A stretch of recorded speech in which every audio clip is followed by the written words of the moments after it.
My name is Jenny McNamara. I'm an artist based in Newcastle, and I'm the artist rep on the Clayton Street Corridor project. So what does it mean for me to be the artist rep? I go to the advisory group meetings that are about every 2 or 3 months. And the Clayton Street Corridor it's a new cultural creative zone that's in development. So Newcastle Council were funded by the North of Tyne and Combined Authority to create this zone. It has funding initially to run for 5 years until 2027, but hopefully will run even longer. And to use their language here, it's planned to be a vibrant creative hub that generates opportunities, skills and spaces, and has creative workspace that is accessible, affordable and fit for purpose. So being the artist rep on the Clayton Street Corridor Advisory Group has been a bit difficult so far because I'm the only creative on the advisory group. So I've been feeling a lot of responsibility to try and represent the interests of creatives as much as I can. But I've been supported in this role by the Making the Clayton Street Corridor group, who are from Newcastle Uni. And they have a really fantastic website and blog that shares a lot of information about the project. So I'll link that. And they've also run a series of coffee mornings that are open to everyone that people can come to and find out more information about the project as well. In September, the Making the Clayton Street Corridor group supported me to survey creatives about access to Workspace. So I presented the results of this survey to the council at the advisory group meeting last week. So I just wanted to share that again here. Oh, and I should say that there's a coffee morning coming up on Thursday, the 8th of December, and I'll share some information about that as well. So I'll just share my screen here.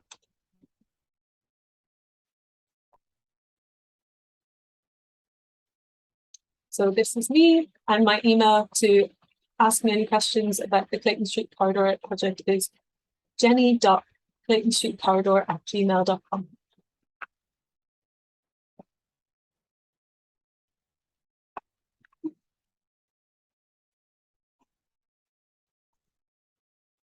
So I'm an artist, designer, curator, grassroots arts organizer. I've run the Spaghetti Factory with Eve Cromwell since 2018, which is a grassroots curatorial art project which aims to support early career artists in the Northeast. I'm a board member for Round Lemon, who are small arts organisations in the Midlands. I'm the vice chair of the AN Artists Council. I work as producer for communities at Baltic Centre for Contemporary Art, and I work as a freelance artist designer. My studio is here in the Newbridge project in Shieldfield, and that's where I am at the moment. This is the third building I've had a studio with through Newbridge. Newbridge is a really big community of over 100 visual artist studios, mostly visual artists, but some other big studio groups around would be 36 Lime Street in Eastbourne and Breeze Creatives, the John Marley Centre off Scotswood Road. These are some pictures from my studio. It's just a small space, but it's a space that's really important to me. Do a lot of zoom from my studio, and this is the view out my studio window. These are the kinds of things I get up to in my studio. So on the right, this little alien, I was developing a workshop idea for children's craft workshops. And on the left, I was making a little mock-up of a light for a scale model for a proposal. It's another picture of me in my studio. And in the middle was some more design work for a proposal. And on the left was a commission, a light up sign commission for a project that I was doing. So this space suits my needs because it's somewhere really essential for me to come and think. It's small, but I use a computer for a lot of my work. It's close to home, so I can walk here. It has access to workshops like print, ceramics, wood, and a darkroom. So very lucky to have access to these workshops. It's within a supportive community of creatives. This is really important to me. I don't think I would like to work all on my own. And it's affordable for me. It's £120 a month. But even this is expensive, too expensive for a lot of people I know. And there's plenty of studios with 3 or 4 people in them here. And there's loads of people who can only afford to hot desk. They share space. There's plenty of people on the waiting list for studios at Newbridge and elsewhere. I'm kind of hearing the same story everywhere, just really, really long waiting lists. And there's lots more people who are just associate members of Newbridge, so they don't have space, but they get invited to events and they stay part of the community that way. This is a picture from the gallery space in Newbridge in the last building it was in Gateshead. And before I get into talking about the results of the Creative Workspace survey, I just want to say a little bit about artist livelihoods, just for a bit of context. So the minimum wage for full-time work in the UK is just under 20,000, 19,716. That's based on £9.50 an hour. The real living wage set by the Living Wage Foundation is about 20,500, £9.90.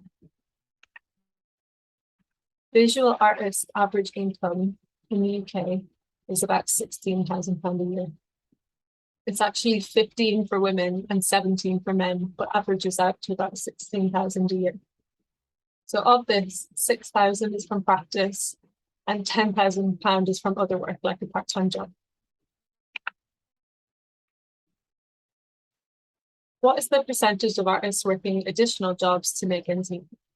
About 7 in 10. How many artists work 3 or more jobs? About 1 in 5. And what is the average loss of earnings by visual artists due to the pandemic? So bear in mind, average earnings are about £16,000. It's £7,000. So a lot of that information is from this report, The Livelihoods of Visual Artists, by Arts Council England. And this is a really good article from artsprofessional.co.uk that breaks down the results of this report. And I really like this quote from this article that says, "Because income from arts practice alone is low, artists take other jobs to supplement their income, which in turn reduces their time available to spend on their arts practice. In simple terms, the more time visual artists can spend on their art, the more they can earn from that art." So on to the Creative Workspace survey. So we put this survey out in September 2022. And why did we do this survey? Because without Creative Workspace, there can be no creative community in Newcastle. We had 46 responses to the survey, mainly visual artists, 38 visual artists, but also people working in activism, film, social art, theatre, live art, curating, craft, and music. 32 people who responded had Creative Workspace, including 2 had space at home, 14 didn't have Creative Workspace. And I like to throw in a few pictures of people and artists through this, because I think when you're talking about facts and figures, it's easy to forget that they relate to real people. So this is Hannah, who has a studio at Newbridge, and she makes handmade clothes. So in the survey results, there's huge variation in the amounts that people paid for their studio space. We had answers between £30 and £800 a month. So why is there such a big variation? This depends on a lot of factors, like the size of the space, how many people are sharing the space, and what kind of access to facilities they have. This is a picture of George, who's a designer and printmaker, and he runs the print studio at Newbridge. So what were people paying for their studio space? 53% of people who responded to the survey paid less than £100. 31% paid between £100 and £200, and 15% paid more than £200. But of the people who responded, 62% expect their studio costs to rise in the next year. And this is a picture from an old Newbridge members meeting. And in the bottom right is an artist called Andy, and he's a social practice community artist. And he just did this exhibition that there's an exhibition poster for here called A Community of Objects, where he worked with the community to exhibit their objects, their artwork, but also objects they collected. We asked in the survey, what would be affordable for you to pay for studio space? 43%, or 20 people who responded, thought that affordable creative workspace would be £100 a month or less. 33% or 15 people opted for something between £30 and £80 a month. 15% thought that an affordable workspace would be between £100 and £200 per month. So these are some quotes from people who responded to the survey. Somebody said, I would love to pay around £50, but that feels like I'm dreaming. Somebody else said, as little as possible, but any more than 130 will be a push. Somebody else said, £50 maximum, under £100. And somebody else said 50 to 70, depending on size. We found out through the survey that an increase in payments of just between £20 and £80 would be enough to price out 1/3 of people who responded to the survey. And this is particularly worrying, as 62% of people expect an increase in the coming year. So some more quotes. My current space is only possible for me because it is unusually cheap. It feels like everywhere within my budget has no space for the foreseeable. Solo artists in rehearsal are not able to pay high hourly rates.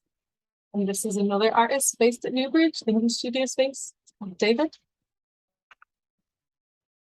So cost is a big problem, but it's not the biggest problem. The biggest problem is lack of available space. And this is another artist who's based at 36 Lime Street. It's called Paul. He's a painter. So some more quotes from people who responded.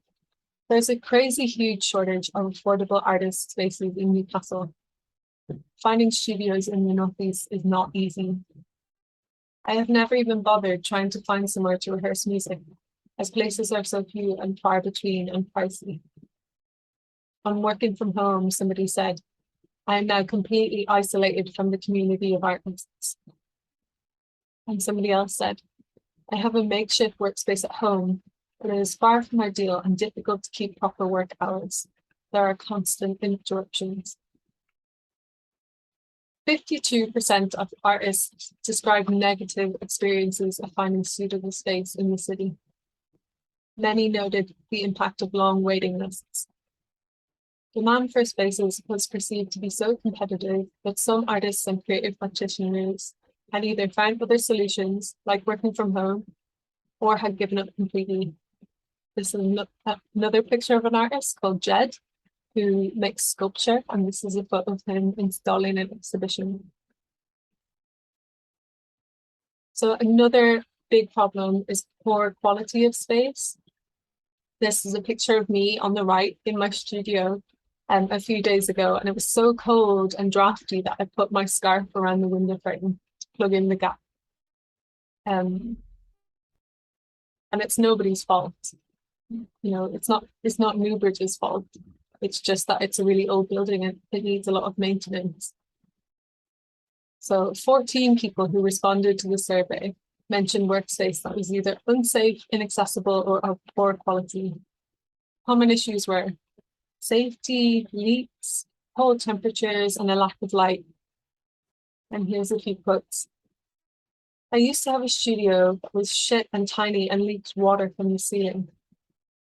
Studios are very cold, no hot water. The first studio I had was dark, cold, and difficult to be in. So it was also clear that existing creative workspace didn't always address the needs of artists. Highlighted issues were needing access to specialized equipment, space that would accommodate audio recording or making noise, certain facilities such as needing to receive posts regularly, more storage space, space for messy work, 24-hour access, workshop space that was safe and accessible in order to facilitate work with communities. Accessibility was also a strong factor, with artists commenting that sensory issues weren't taken into account at all, while obvious things, such as spaces with lifts, street level access, wide doorways and parking were really difficult to find. So why do we have all these problems? The key issue is that creative workspaces are often meanwhile spaces and so can be pulled down, renovated or otherwise reclaimed at very short notice. 12 artists and creative practitioners mentioned spaces they had used previously, which have since been demolished. Knowing that we can't use space long-term stops us from putting down any roots. Starting over and over is exhausting, and we can't invest in spaces properly. What makes a good creative workspace? Clearly, factors like availability, affordability, and suitability were top of the list for everyone. Our survey indicated that Newcastle has a creative workspace problem. There simply isn't enough workspace to go around, meaning that even poor quality spaces are now in high demand. Here's some photos of me and my past workspaces in different Newbridge buildings. And I'll end with this quote that somebody submitted through the survey that says, "Artist studios as a stopgap measure for property developers and a catalyst for gentrification is a cycle that needs to stop. Artists need long-term solutions, not to be moved on every few years." So that's the end of the presentation I gave to the council. But if you have any questions about it, you can email me at jenny.claytonstreetcorridor@gmail.com.